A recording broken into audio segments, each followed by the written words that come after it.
এক অল্প বয়সী ছেলে স্কুলের ছুটিতে তার দাদুর কাছে বেড়াতে গেল। সে দাদুকে জিজ্ঞেস করল, দাদু, জীবনে সফল হতে হলে আমাদের কি করা উচিত? দাদু কোনো উত্তর দিলেন না। তিনি নার্সারি থেকে দুটো চারা গাছ কিনে আনলেন।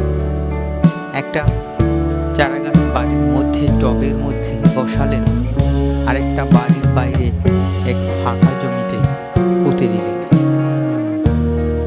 এবার তিনি নাতিকে বললেন, আচ্ছা দাদু ভাই, বলো দেখি এই দুটো গাছের মধ্যে কোনটা বেশি বৃদ্ধি পাবে? অনেকে ভেবে নাতি জবাব দিল, ভিতরের গাছটাই ভালো হবে, কারণ এই গাছটি অনেক সেবা যত্ন পাবে। এছাড়া কোনো পশু পাখি গাছটিকে খেয়ে ফেলতে পারবে না। দাদু বললেন, বেশ, তাহলে কিছুদিন পর দেখা যাক কি হয়। এরপর 4 বছর পর নাতি আবার দাদুর কাছে ঘুরতে এলো।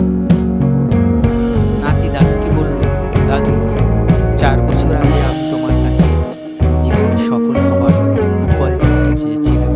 তুমি কিন্তু কোনো উত্তর দাও, আজ বলতেই হবে। দাদু বললেন, মনে আছে দাদু, আমি দুটো চারা লাগিয়েছিলাম, চলো দেখা যাক সে চারা দুটোর কি অবস্থা।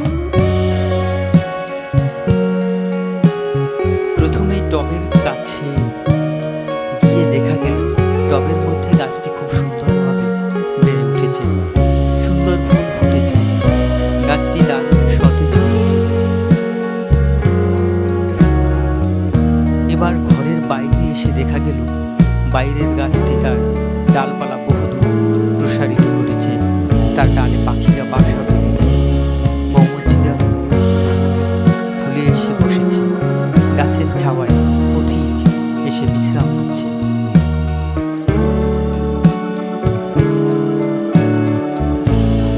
দাদু ভাই, কি বুঝলি? নাতি বলল, দাদু, বুঝতে পেরেছি, তবে যে গাছটা রোপণ করা হয়েছিল সেটার মূল মাটির খুব বেশি গভীরে প্রবেশ করতে পারে, তাই তার মাথাও খুব উঁচুতে উঠতে পারে বা ডালপালা বেশি প্রসারিত হতে পারে। টবের গাছটা প্রতিদিন সকাল বিকাল সার জল পেয়েছে ঠিকই, কিন্তু বাইরে বাতাস সূর্যের তাপ সে পায়নি। তাকে বাইরে পরিস্থিতি যেমন ঝড়, বৃষ্টি ইত্যাদির মোকাবেলা করতে হয়, তাই সে শক্ত সামর্থ্য গাছে পরিণত হতে পারে।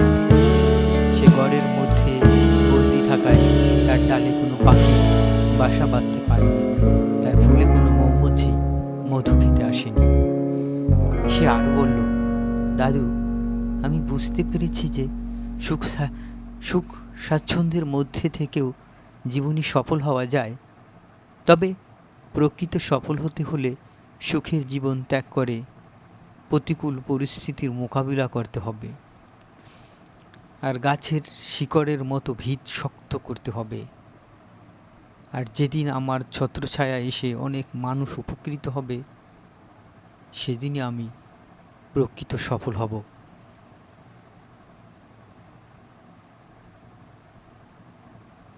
এই গল্প থেকে শিক্ষা, জীবনে সফল হবার অনুকূল পরিবেশ যদি আমি পাই, তবে আমি তো সফল হবই।